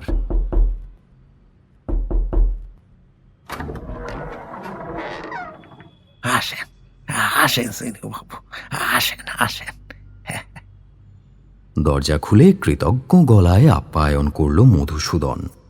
চিনুর কল্যাণেই যে বুড়ো বয়সে তার আর মালি বনফুলের চাকরিটা আরও বেশ কিছুদিন জীবনদান পেয়ে গেল তা সে জানে। চিনু এও বলেছে যে বাড়ি বিক্রির একটা যৎসামান্য অংশ তরুলতাকে বলে তাদের দেবার ব্যবস্থা করে দেবে, যাতে বুড়ো বয়সে পুরাতন ভৃত্যদ্বয়ের গ্রাসাচ্ছাদনের চিন্তা না থাকে। হে লোককে খাতির না করলে হয়। চৌধুরী ম্যানশনের বিশাল হলঘরটায় পা রাখল চিন্ময়। কি মধুসূদন, সব ঠিকঠাক আছে? বাড়িঘর সব গুছিয়ে রেখেছে তো? সাহেবরা কিন্তু 3টে নাগাদ এসে পড়বে। এখন আর বুড়োটাকে মধুদা বলে ডাকার কোনো প্রয়োজন নেই চিন্ময়ের। এই যে বাবু, আপনি আপনি যেমনটি আগে থেকেই বলে রেখেছিলেন ঠিক তেমনটি করে রেখেছি। আপনি একটু ঘুরি দেখি নেন না কেন, যদি কোথাও কোনো ভুল ভ্রান্তি হয়েই থাকে। হ্যাঁ, তা বেশ ভালো বলেছ। চারিদিকে একবার হালকা নজর বুলিয়ে চিন্ময় বুঝল কাজ ভালোই করেছে মধু। একা হাতে পুরো বাড়িটা ঝাঁ চকচকে করে তুলেছে। হলঘরের মাঝখান থেকে সোজা একটা সিঁড়ি উঠে গেছে দোতলায়। সিঁড়ির মুখে সেই ভিনাস ডিমেলোর মূর্তি। এই মূর্তিটার নিচেই কি স্নেহলতা পড়েছিলেন? মূর্তিটাকে এক ঝলক দেখে সিঁড়ি বেয়ে দোতলার লবিতে উঠে এলো চিন্ময়। সেখানেই পুরনো আমলের প্রকাণ্ড ফরাসি গ্র্যান্ডফাদার ক্লকটা টিকটিক করছে। মালতীর মতো ছিপছিপে একটা শরীর অনায়াসে ওটার পেছনে ঘাপটি মেরে থাকতে পারে। ঘড়িটার সামনে দাঁড়িয়ে নিচের একতলাটা একবার জরিপ করে নিল সে। 32খানা শ্বেতপাথরের উঁচু ধাপ। ঠক্কর খেতে খেতে বৃদ্ধা স্নেহলতার মর্মান্তিক পতনের দৃশ্যটা মনে মনে কল্পনা করল চিন্ময়। রগ থেকে ঘামের একটা সরু ধারা চুইয়ে নেমে আসছে। ঘড়ির পেন্ডুলামখানা এখনো দুলে চলেছে এক নেমক হারাম পরিচারিকার বিশ্বাসঘাতকতার সাক্ষী হয়ে। না, আজ আর কোনো অনভিপ্রেত অপ্রিয় চিন্তাকে চিন্ময় প্রশ্রয় দেবে না। পাপ পুণ্য সব দুর্বল মনের ফসল। জামার আস্তিন দিয়ে মুখটা মুছে নিল চিন্ময়। রণজয়দের সাথে কথাবার্তা সব ঠিকঠাক এগোলে অন্তত 40-50 কোটি টাকার প্রজেক্ট হতে পারে এই চৌধুরী ম্যানশন। তাছাড়া বিক্রির কমিশন ছাড়াও রিসর্ট তৈরির সময় বিল্ডিং ম্যাটেরিয়ালের সাপ্লাইয়ের একটা ছোটোখাটো বরাত ধরলেও তার পকেটে কিছু না হলেও 5-7 কোটি অনায়াসে ঢুকবে। তার উপর বাড়ি বিক্রির দালালি বাবদও যথেষ্ট পাবে সে। হ্যাঁ, তার মানে পুরো লাইফ সেট। ওই টাকায় মালতীর মতো আরো 10টাকে নিয়ে শুধু ফুর্তির সাগরে ভেসে বেড়াবে বাকি জীবনটা।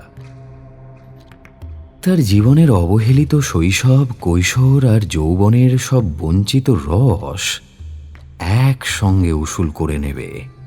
জীবনের যাবতীয় বঞ্চনার উত্তর এক লহমায় দিতে পারবে চিন্ময় চাকলাদার। এত সব কিছুর জন্য কবরের দিকে পা বাড়িয়ে রাখা একটা একবজ্ঞা গোয়ার বুড়িকে যদি একটু ধাক্কা মারতেই হয়, তাহলে দোষ কিছু হয় না, কোনো পাপ হয় না। যা করেছে বেশ করেছে। দোতলাটা ভালো করে দেখে নিয়ে নিচে নেমে বাগানটা পুরোটা টহল দিল চিন্ময়। না, বুড়িটা যত খিটকেলি হোক না কেন, বাগান আর বাড়িটার দুর্দান্ত যত্ন করেছে সে কথা মানতেই হবে। প্যান্টের পকেট থেকে নিত্যসঙ্গী হিপ ফ্লাস্কটা বের করে কড়া হুইস্কিটা ঢকঢক করে গলায় ঢালল চিন্ময়। মেজাজ খুশ হয়ে গেল একেবারে। কেয়ারি করা বাগানটা নানা রকম ফুলের বাহারে মাতোয়ারা। ঘাট বাঁধানো পুকুরটার টলটলে জলে এক ফোঁটাও পানা নেই। ভাগ্যিস তরুলতাকে বুঝিয়ে সুঝিয়ে স্নেহলতার অবর্তমানে বাড়ির দেখাশোনার ব্যবস্থাটা সে করে রেখেছিল। নিজেই নিজের পিঠ চাপড়ে দিল চিন্ময়। এক নিঃশ্বাসে ফ্লাস্কটা খালি করে ফেলল। এই ফ্লাক্সগুলোতে এত কম মাল ধরে যে দাঁতটাও ভেজে না। মনে মনে বিরক্ত হয়ে উঠল, তবে কুছ পরোয়া নেই। তার নাম চিন্ময় চাকলাদার। কোটের ভেতরে বুক পকেট থেকে আর একটা মাঝারি সাইজের মন রঙিন করা বোতল খুলে গলায় ঢালল সে। স্টক তার কাছে সবসময় রেডি থাকে। বাগানটা ঘুরে আবার গাড়ি বারান্দার নিচে এসে দাঁড়ালো চিন্ময়। তারপর বাঁ দিক থেকে সামনের 2 নম্বর থামের পেছন দিকটায় চোখ পড়তেই তার ফুরফুরে মেজাজে কেউ যেন চোনা ফেলে দিল। আরে, থামের পেছনে সেই কুৎসিত জিনিসটা এখনো এখানে কি করছে? ওই পিটপিটে মেম সাহেবটার চোখ একবার যদি এটার উপরে পড়ে তাহলে আর রক্ষে নেই। বাড়ি পছন্দ হওয়া তো দূরের কথা, উল্টো পথ ধরে সোজা প্লেন ধরে আমেরিকা। এতদিনের পরিকল্পনা, দুষ্কৃত্য, উদ্বেগ, ঘাম সব বৃথা হয়ে যাবে। শেষে কিনা একটা মৌচাকের জন্য তার লাইফ সেট করার ফুলপ্রুফ প্ল্যানটা কেঁচে যাবে। এই ব্যাটা মধু করেটা কি? এই বিশ্রী কালো বিদঘুটে চাকটা সে এখনো নষ্ট করেনি কেন? 2 দিন আগে ফোনে চিন্ময় মধুকে পরিষ্কার করে নির্দেশ দিয়েছিল, আজ খদ্দের আসার আগে বাড়ির প্রতিটা কোণা যেন ঝিলিক দিয়ে ওঠে। রাগে রগ দুটো দপদপ করে ওঠে ওর। গলায় আরো খানিকটা তরল ঢেলে নিল চিন্ময়। মধু, এই হারামজাদা মধু! কর্কশ স্বরে এসে অভিধান বহির্ভূত কয়েকটা বাছাই করা বিশেষণ মধুসূদনের বাপ মায়ের প্রতি নিক্ষেপ করে তাকে চিৎকার করে ডাকল। হন্তদন্ত হয়ে ছুটে এলো মধু। গিয়া বাবু, এই এই এই এই এই তো আমি। আপনি ডাক শুনি একেবারে ছুটতে ছুটতে এসে পড়িছি। হ্যাঁ, বলেন বলেন। লোকটাকে দেখেই তেলে বেগুনে জ্বলে উঠল চিন্ময়। মধুকে বিষ্ণুর তৃতীয় অবতারের অবৈধ সন্তান রূপে স্বীকৃতি দিয়ে চিন্ময় চাকটার দিকে বোতল ধরা হাতটা তুলে চেঁচিয়ে উঠল। ওটা এখানে কি করছে? হঠাৎ এখনই ভাঙ। এক নিঃশ্বাসে হুইস্কি গেলার সুফল যে ততক্ষণে ফলতে শুরু করেছে সেটা তার কথাবার্তায় বোঝা যাচ্ছিল। মধুসূদন বলল, বাবু বাবু, ওটা তো এ বাড়িতে সেই কবে থেকে আছে, আপনি তো জানেন। ওটা যে মাঠানের বড় সাধে ছিল গো বাবু। মাঠান নিজে রোজ দাঁড়িয়ে থেকে মৌমাছিগুলোরে কখনো আখ কখনো চিনির রস খাওয়াতেন গো। কত কথা কইতেন ওদের সাথে, জানো ওগুলো ওনার ছেলে মেয়ে। ওই শাকটা তো মাঠানের পড়ান ছিল গো, আপনাকে তো আগেও বলেছি। ওটারে আপনি ছাড়ি দেন করছেন বাবু। ও মৌমাছি কিছু করেনি গো কাউকে, বড় বড় নকি ওরা। এ বাগানের ফুলের মধু এনে শাকটারে বানিয়েছে। মাঝে মাঝে তো মধুর ভারে শাক দিকে টপ টপ করি মধু পড়ে গো। ওটারে সারি দেন বাবু, সারি দেন। একদম ফালতু কপচাবি না বুড়ো ভাম। এই মুহূর্তে ওই আপদ ভেঙে জায়গাটা পরিষ্কার করে ফেলবি তুই। সাহেবরা এখনই এসে পড়বে। মৌচাকখানা দেখলে কি হবে ভাবতে পারছিস? মাঠানের অত সাদে জিনিস আমি নষ্ট করতে পারবো নি গো বাবু। শাকটা বড় ওখানেই থাক। ওরা কারো খেতি করে নে গো বাবু, কারো খেতি করে। শালা, এতদিন দুধ কলা দিয়ে কালসাপ পুষেছি, তুই বলবি আমাকে এই বাড়িতে কি থাকবে আর কি থাকবে না?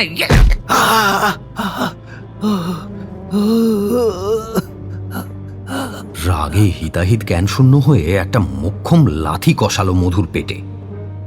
লাথির ধাক্কায় শীর্ণ লোকটা দুহাত দূরে ছিটকে পড়ল। মুখ দিয়ে একটা অস্ফুট আর্তনাদ বেরোলো কেবল। চিন্ময়ের মুখটা গনগনে আগুনের মতো তেতেছিল।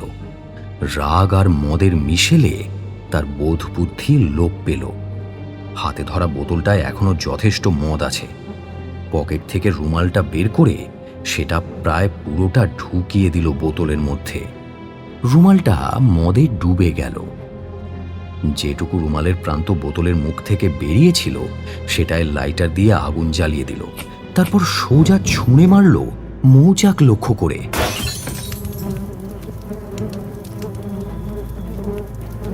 একসময় সে ওয়াগন ব্রেকিংয়েও হাত পাকিয়েছিল। রেল পুলিশের সাথে সংঘর্ষ হলে এ ধরনের চটজলদি বোতল বোম বানিয়ে ছোঁড়াতে চিন্ময় ছিল সিদ্ধহস্ত। বোতলটা লাগলো থামটার শেষ প্রান্ত আর গাড়ি বারান্দার সিলিংয়ের সন্ধিস্থলে, যার ঠিক নিচেই থামটাকে জড়িয়ে আছে সেই মৌচাকটা।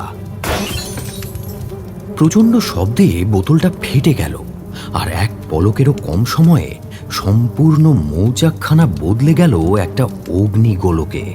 এই অমানসিক কাজ দেখে নিজের যন্ত্রণার কথা ভুলে হাহাকার করে উঠল মধুসূদন। বাবু বাবু বাবু। অসহায় দৃষ্টিতে দেখতে লাগলো চরচর করে জ্বলতে থাকা তার মাঠানের প্রিয় মধুভাণ্ডের অন্তিম পরিণতি। থপথপ করে মাটিতে খসে পড়তে লাগলো জ্বলন্ত মৌচাকের অংশ, আর মৌমাছির ঝাঁকটার প্রায় পুরোটাই অগ্নিবৃষ্টির বিন্দুর মতো মাটিতে পড়তে লাগলো। একটা অদ্ভুত শব্দের ধ্বনিতে গাড়ি বারান্দার চৌহদ্দিটা ভরে গেল। কেমন একটা অপার্থিব গোঙানির মতো শব্দ। এটা কি পতঙ্গের আর্তনাদ? অসহ্য মৃত্যু কষ্টে ছটফট করতে করতে শেষবারের মতো ওরবার নিষ্ফল চেষ্টায় ডানা ঝাপটিয়ে কুঁকড়ে গুটিয়ে শেষ হয়ে যেতে লাগলো একটা একটা ঝলসে যাওয়া মৌমাছি। কিছুক্ষণের মধ্যে বাকি চাকটাও মাটিতে পড়ে দাও দাও করে জ্বলতে লাগলো। ধোঁয়া আর উৎকট পোড়া কটু গন্ধে দম বন্ধ হয়ে আসতে লাগলো। যে কটা মৌমাছি প্রাণে বাঁচল তারাও ধোঁয়ার দমক আর আগুনের তাতের প্রাণান্তকর বেষ্টনীর হাত এড়িয়ে উড়ে গেল নিরাপদ আশ্রয়ের অনিশ্চিত সন্ধানে। কিন্তু এই বীভৎস পরিবেশেও এক বিকৃত আনন্দে পাগলের মতো অট্টহাসিতে কেঁপে উঠল চিন্ময় চাকলাদারের খয়াটে শরীরটা।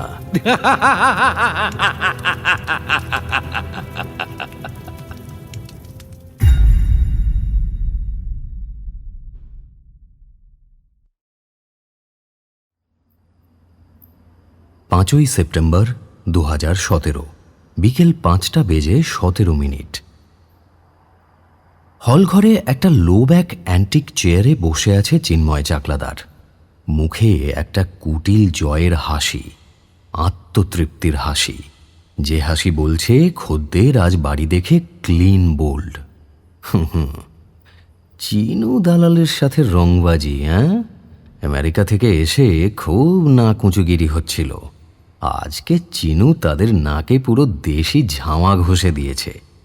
ঠিক 3টের সময় পাক্কা মার্কিনী সময়ানুবর্তিতা মেনে চৌধুরী ম্যানশনের গাড়ি বারান্দার তলায় একটা বিলাসবহুল BMW এসে থামে। উর্দিপরা বাহন চালক সসম্ভ্রমে গাড়ির দরজা খুলে দেয়, আর সেখান থেকে নেমে আসে রক্তকেশী, দীর্ঘাঙ্গী, হালকা টি শার্ট আর শর্টস পরিহিত 40-এর শেষ প্রান্তে দাঁড়ানো এক ঝকঝকে তন্নি শ্বেতাঙ্গিনী। সেপ্টেম্বরের ভ্যাপসা গরমে নাজেহাল হলেও মুখে তার অফুরন্ত প্রাণশক্তি। সোনালি ফ্রেমের রোদ চশমায় ঢাকা দুটো উদ্দীপক চোখ এক রাশ কৌতূহল নিয়ে তাকিয়ে আছে চৌধুরী ম্যানশনের দিকে। Oh, it's so damn humid out here. একরাশ বিরক্তি মেশানো খাঁটি মার্কিনী স্বরাঘাতে মন্তব্যটা ছুঁড়ে দিলেন মেম সাহেব। আর ঠিক তখনই গাড়ির অন্য প্রান্তের দরজা খুলে নামল খয়েরি বারমুডা আর সাদা লিনেন হাফ শার্ট পরিহিত রণজয় সেন। মাথায় একরাশ নুনমরিচ চুলের অনেকটাই ঢেকে গেছে হলুদ বেতের একটা টুপিতে। স্বাভাবিকভাবেই বঙ্গোপঙ্গবের গরমটা লাগছে একটু বেশি। টাকার গরমে অন্তরাত্মার সাথে মধ্যপ্রদেশও বেশ খানিকটা স্ফীত। Welcome sir, welcome, welcome madam, welcome to Chowdhury mansion. Okay Chakladar, let's get started. আমাদের পুরো ক্যাম্পাসটা ডিটেইলে ঘুরে দেখান। প্রায় 2.25 ঘন্টা ধরে দুজনে খুঁটিয়ে খুঁটিয়ে বাড়িটার প্রতিটা ইট পাথর, কড়িবর্গা, বাগানের প্রতিটা ফুল, গাছ, ঘাস, পাতা যেন সরেজমিনে তদন্ত করে দেখল। কলকাতার উপকণ্ঠে যে এমন সর্বাঙ্গ সুন্দর অট্টালিকা থাকতে পারে তা ধনকুবের রণজয় সেন আর তার বিদেশিনী স্ত্রী ডোরথির কল্পনাতেও আসেনি। ধীরে ধীরে তাদের ভ্রুদ্বয় সন্দেহের সেকেন্ড ব্র্যাকেট থেকে ক্রমে উল্লাস এবং বিস্ময়ের হরধনুতে বদলে গেল। শেষে রক্তকেশী ডোরথি তার ডান হাতের বুড়ো আঙুলের ম্যাজেন্টা রঙে রাঙানো নখটা নিজের সুরৌল চিবুকের ভাঁজে আলতো করে বুলোতে বুলোতে রণজয়ের দিকে সম্মতিসূচক দৃষ্টিতে তাকিয়ে একটা থামস আপ দিল। মার্কিনীদের কাছে কাঁচকলা দেখানোটা যে ইতিবাচক সেটা চিন্ময় ভালো করেই জানে। ওয়েল চাকলাদার, হ্যাঁ, I must admit it's a hell of a place. খুব ভালো লেগেছে, স্পেশালি ডোরথির। I think you got yourself a deal here. অর্থাৎ ডিল পাক্কা। মিনিট 10 আগে গাড়ি বারান্দার নিচে অতি উল্লসিত চ্যাকলাডারকে 15,75,00,000 টাকার প্রাথমিক দর পেশ করে কালো শীতাতপ নিয়ন্ত্রিত বিদেশি বাহনে মৃদু শব্দ তুলে মার্কিন বঙ্গোপঙ্গব সস্ত্রীক বিদায় নিয়েছে।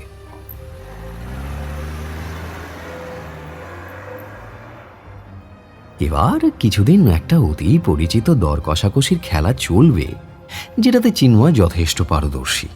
তবে এবারে সে খদ্দেরের দিকেই ঝোলটা টানবে বেশি, কারণ রিসর্ট তৈরির কাজের ভাগও তার চাই। চৌধুরী ম্যানশন হবে চিন্ময় চাকলাদারের জীবনের শ্রেষ্ঠ ডিল। হলঘরের চেয়ারে বসে মনে মনে তার সদ্যলব্ধ জয়ের আস্বাদনটা উপভোগ করছিল সে। যাক, এখন কিছুটা ছুটি তার প্রাপ্য। মালতীর গ্রামের বাড়িতে একবার যাওয়া দরকার। অনেক দিন চিন্ময় অমুখ হয়নি। স্নেহলতার মৃত্যুর পরে মালতীকে বেশ কিছু মাস অন্য কোনো বাড়িতে আয়ার কাজ নিতে বারণ করেছিল চিন্ময়। কেসটার পর থেকেই চুপচাপ নিজের গ্রামে গিয়ে ঘাসে মুখ দিয়ে চলার পরামর্শ দিয়েছিল তার অপরাধ সঙ্গিনীকে। অবশ্য মাঝে মধ্যে মালতীর বাড়ি গিয়ে মোটা খোরপোশ দিয়ে এসেছে। তাতে চিন্ময়ের রথ দেখা আর কলা বেচা দুইই হয়। কিন্তু এখন মেয়েটা তাকে শুষে নিচ্ছে। সে ঠিক আছে, নিক, তবে বেশি ধানাই পানাই করলে মৌকা বুঝে একদিন মালতীকেও। চিনু চাকলাদারকে চেনো না তো? এমন হাল করবো যে কি গো, অনেক খুব পড়তে দেখছি যে চিনুদা। গায়ে জ্বালা ধরানো একটা হালকা রিনরিনে সুর ভেসে এলো। চিন্ময় চমকে উঠে পেছন দিকে তাকালো। যাকে দেখল তাকে দেখে শরীফ মেজাজটা বিগড়ে গেল এক নিমেষে। সদর দরজার একটা পাল্লার গায়ে অস্বস্তিকর ভঙ্গিতে হেলান দিয়ে দাঁড়িয়ে আছে স্বর্গীয়া স্নেহলতা চৌধুরীর বৈতরণীর কাণ্ডারি মালতীবালা দাম। লম্বা ছিপছিপে দোহারা শ্যামলা চেহারাটাকে সাপের মতো জড়িয়ে আছে কচি কলাপাতা রঙের একটা ডুরে শাড়ি, পানপাতা মুখের গড়ন, দুটো পটল চেরা চোখ। কিন্তু সেই চোখের কালো মনের গভীরে লুকিয়ে আছে একটা কুটিল হিংস্রতা। বাঁশির মতো নাকে একটা রূপোর নথ পড়েছে, আর ঠোঁট হালকা গোলাপি লিপস্টিকের রাঙানো। পাতলা অধরটা আলতো করে কামড়ে আছে এক পাটি ঝকঝকে দাঁতের শাড়ি। গাল দুটোর উঁচু হাড়ে আলতো বাজারি প্রসাধনীর রঙের ছোঁয়া। বাইরের পড়ন্ত সূর্যের আলো গলার দোদুল্যমান রূপোর নকশা কাটা বিছে লকেটটায় ঝিলিক দিয়ে প্রতিবিম্বিত করছে মালতীর বিষধর চরিত্র। প্রথাগতভাবে সুন্দরী না হলেও চিন্ময় চাকলাদারের মতো হায়নাদের আকৃষ্ট করার জন্য তার শারীরিক সম্পদ পর্যাপ্ত। কিন্তু আজ চিন্ময়ের মন অন্য হিসেব কষতে ব্যস্ত। তুই তুই এখানে? মাথা খারাপ হয়ে গেছে নাকি তোর? এখানে এলি কোন সাহসে? তোকে না মানা করেছিলাম এই তল্লাটা ঘেঁচতে? আহা, একটু আস্তে গো, একটু আস্তে। অত প্রশ্ন একসঙ্গে উত্তর দিয়ে কি করে বলো দেখিনি? কথাটা বলে দুলকি চালে চিন্ময়ের চেয়ারটার পেছনে এসে দাঁড়ালো মালতী। শরীর বেঁকিয়ে নিচু হয়ে চিন্ময়ের কাঁধের ওপর নিজের থুতনিটা রেখে মৃদু একটা চাপ দিল। অন্য সময়ের কথা আলাদা, কিন্তু এখন এই মেয়ে ছেলেটার সঙ্গ বা স্পর্শ কোনোটাই বরদাস্ত হচ্ছে না চিন্ময়ের। মালতীর ছুঁচলো চিবুকটা কাঁটার মতো বিঁধছে তার কাঁধে। মালতী ওর ঠোঁট দুটো চিন্ময়ের কানের আরও কাছে নিয়ে এসে প্রায় ফিসফিস করে আদুরে ঢঙে চিবিয়ে চিবিয়ে বলল, বাবা, এমন ছাড়া ছাড়া ভাব কেন গো তোমার? কই, আগে তো এমনটা কখনো চোখে পড়েনি। আমি তো কদিন হলো এই কিছু দূরে আর একটা বাড়িতে ঢুকেছি গো আয়ার কাজে। আজ একটু তাড়াতাড়ি ডিউটি অফ করে বাড়ি ফিরবো বলে বাসগুমটির দিকে যাচ্ছিলাম সামনের রাস্তা ধরে। দেখি এ বাড়ির ফাটক দিয়ে একটা পেল্লা এক হ্যাঙ্গারি হুস করে বেরিয়ে গেল। গাড়িতে আবার একটা লাল চুলো মেম সাহেব। আমিও শুট করে ঢুকে পড়লাম খোলা গেট থেকে। তককে তককে আড়ালে ঘাপটি মেরেছিলাম। দেখলাম তুমি মায়ের দাঁত কেলিয়ে গাড়ি বারান্দার নিচে দাঁড়িয়ে গাড়িটার দিকে টাটা করে ভেতরে ঢুকে গেলে। মধুদা আর বনফুলও ওদের কোয়ার্টারের দিকে চলে গেল, আর আমি গুটি গুটি করে তোমার সামনে। মজা কি হচ্ছে আমার সাথে? তোকে আমি এখন অন্য বাড়িতে কাজ নিতে বারণ করেছিলাম না? মানা করেছিলাম না সবার সামনে এইভাবে আমার সঙ্গে দেখা করতে আসতে? কেউ কোনো সন্দেহ করলে কি হতে পারে ভাবতে পারছিস? এই শোনো চিনুদা, কাজ করিস না বললেই কি হয় নাকি গো চিনুদা? হ্যাঁ, কবে আমার নাগর এসে হাতে কিছু গুজে দিয়ে যাবে সেই আশাতে কি আমার উনুন জ্বলবে? ভাগ্যিস নিয়েছিলাম কাজটা, তাই না আজ দেখতে পেলাম তোমার কীর্তি। একবারও তো কোনোভাবে খবর পাঠাওনি যে আজ বাড়ি দেখতে লোক আসছে, তা আবার মেনু সাহেব। নিশ্চয়ই তুমি মোড়া মাল্লু পকেটে ঢোকাবে। আমার বাঘটা চাঁটি করলে কিন্তু। আবে দাঁড়া দাঁড়া, গাছে না উঠতেই এক কাঁদি। আর খামোখা তোকে ঠকাতেই বা যাবো কেন? আজ বাড়ি দেখে গেছে, এরপর দরদাম হবে, এগ্রিমেন্ট হবে, সইসাবুত হবে। কম ঝক্কি নাকি? আর এসবে কত টাইম লাগে কোনো ধারণা আছে তোর? আর তাছাড়া আমি কাল পরশুর মধ্যেই তোর ওখানে যাব। চিন্ময় চাকলাদারের কৈফিয়ত মাঝপথেই আটকে দিল একটানা একটা শব্দটাকে অগ্রাহ্য করে চিন্ময় মালতীকে কাছে টেনে নিল পরক্ষণেই। এই মুহূর্তে মেয়েটাকে চটানো চলবে না। এক হাতে মালতীর কোমরটা জড়িয়ে অন্য হাত দিয়ে মালতীর নাকের ডগাটা নেড়ে দিয়ে বলল, সারাক্ষণ নাকের ডগা এত রাগ পুষে রাখলে চলে? নে, মেজাজ ঠিক কর, ওই একটু হাসতে দেখি। হ্যাঁ, আবার সেই শব্দ। কিন্তু কিসের শব্দ? কোথা থেকেই বা আসছে শব্দটা? শব্দটা বাড়ছে, আরো জোরালো হচ্ছে ক্রমশ। মনে হচ্ছে দূর থেকে একটা বোমারু বিমান যেন ধেয়ে আসছে অজানা অথচ নির্ভুল কোনো লক্ষ্যের দিকে। মালতীও অবাক হয়ে মুখ উঠিয়ে শব্দটা শুনল, এদিক ওদিক তাকিয়ে মাপতে চাইল আওয়াজটার উৎস। সদর দরজাটা একটু খোলা ছিল, আওয়াজটা যেন ঠিক তার বাইরে থেকে শোনা যাচ্ছে। এই সময় চিন্ময়ের ষষ্ঠ ইন্দ্রিয় হঠাৎ একটা অসম্ভব কল্পনার কথা চিন্তা করে তার ভেতরটা কাঁপিয়ে দিল। বিদ্যুৎ বেগে সে মালতীকে ধাক্কা মেরে সরিয়ে চেয়ার ছেড়ে লাফিয়ে উঠতে গেল, কিন্তু সুযোগ পেল না। দরজার অল্প ফাঁকটা দিয়ে উড়ে এলো আগুনের একটা স্রোত। পিলপিল করে ঢুকে আসছে শত শত উড়ন্ত অগ্নিবিন্দু। গোটা হলঘরটা ভরে গেল কটু পোড়া অসহনীয় গন্ধের তীব্রতায়। শব্দটা এবার আর কান পাতা যাচ্ছে না। মালতী হাঁ হাঁ করে ওঠে।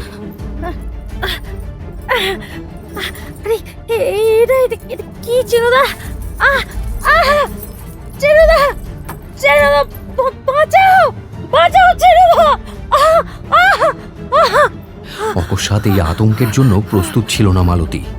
আর তো রবের পরিবর্তে তার গলা দিয়ে কিছু দুর্বোধ্য গোঙানি বেরিয়ে এলো মাত্র। নিজের চোখকেও বিশ্বাস করতে পারছে না চিন্ময়। এটা কি করে হতে পারে? সে নিজের হাতে।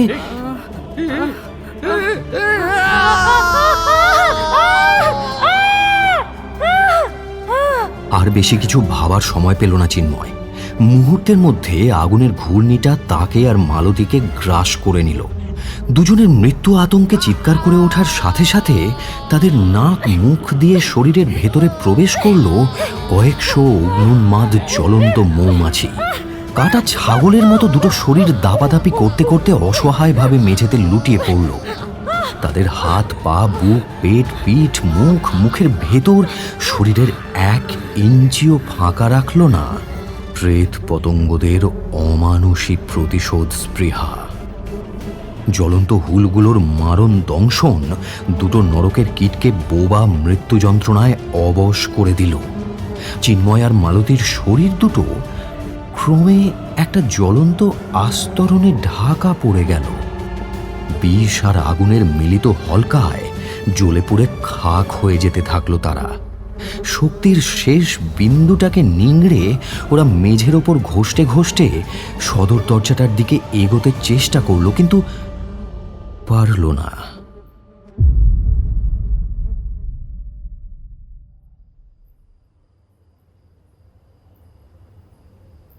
এক সময় স্তব্ধ হয়ে গেল দুটো দেহ। ধ্বংসলীলা সম্পূর্ণ করে শরীর দুটোকে ছেড়ে সেই আগ্নেয় স্রোত যেমনভাবে এসেছিল ঠিক তেমনভাবেই দরজার ফাঁক দিয়ে বেরিয়ে গেল। শুধু দুজোড়া বিস্ফারিত স্থির প্রাণহীন চোখ আতঙ্কে অবিশ্বাসে একে অপরের দিকে চেয়ে রইল অবাক জিজ্ঞাসায়। হলঘরের সিঁড়ির নিচে রাখা ভিনাস ডেমিলোর বোবা মূর্তিটা শুধু সাক্ষী হয়ে রইল তার পায়ের নিচে পড়ে থাকা দুটো নিথর শরীরের অলৌকিক ভয়াল এবং অন্তিম পরিণতির।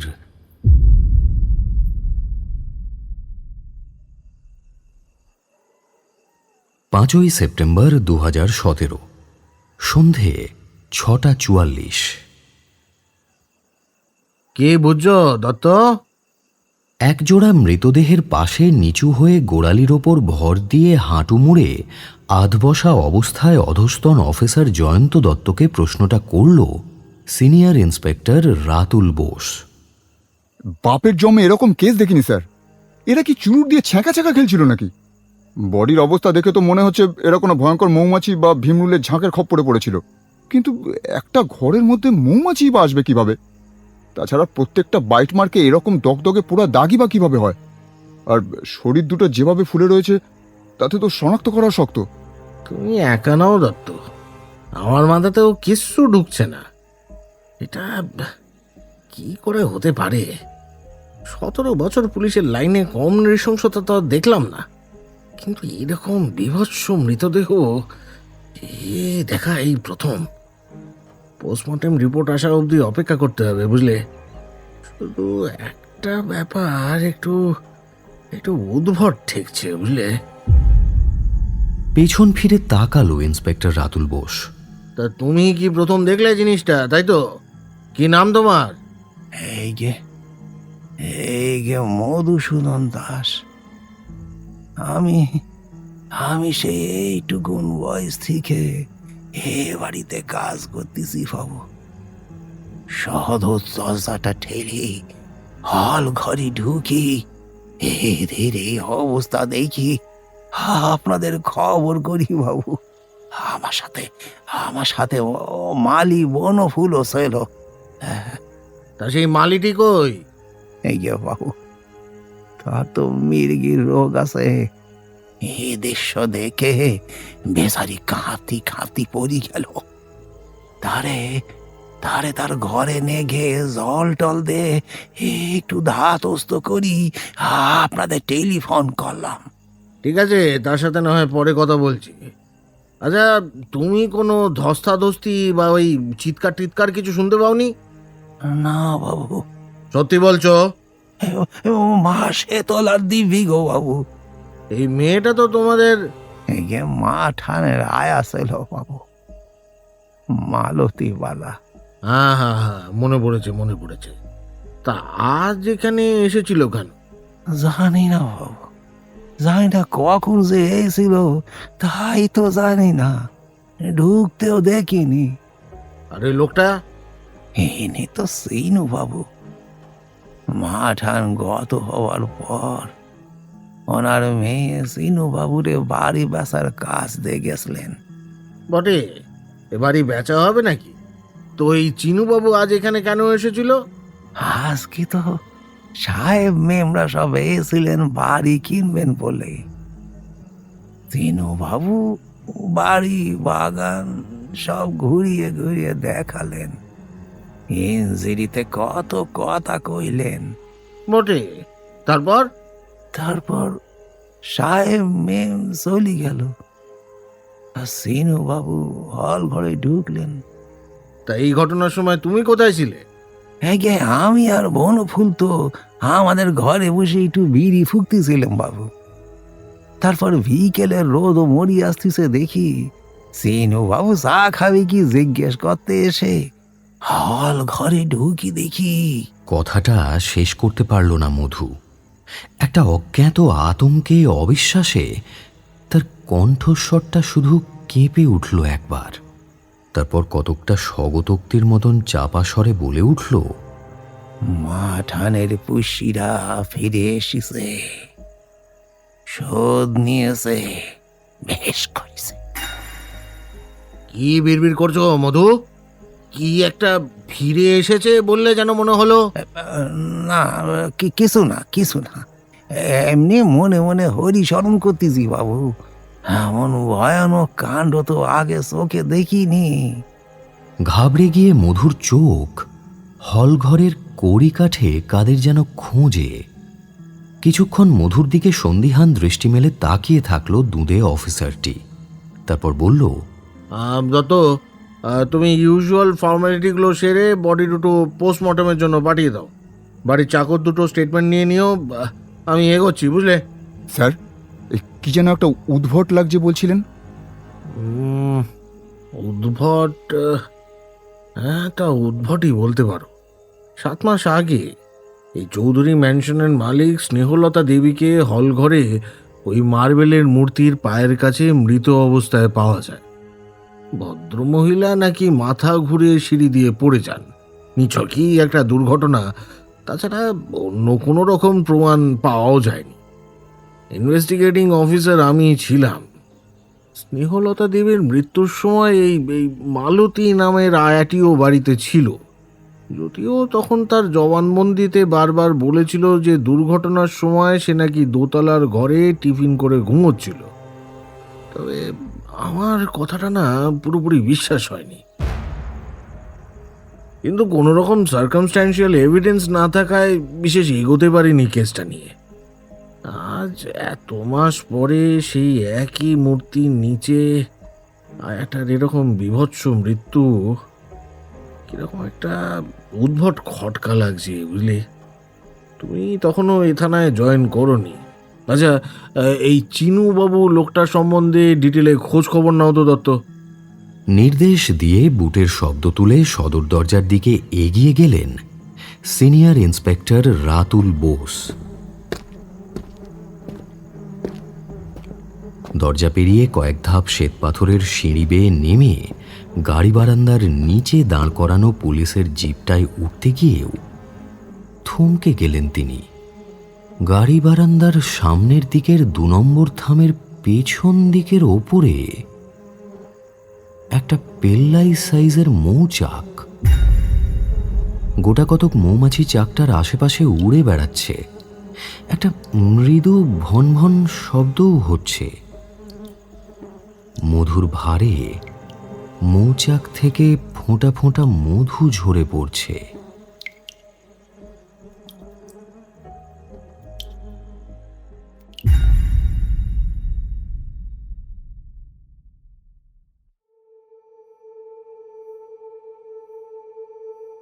এতক্ষণ আপনি শুনছিলেন রসিক উপাধ্যায়ের কাহিনী হুল, only on radio Milan audio story.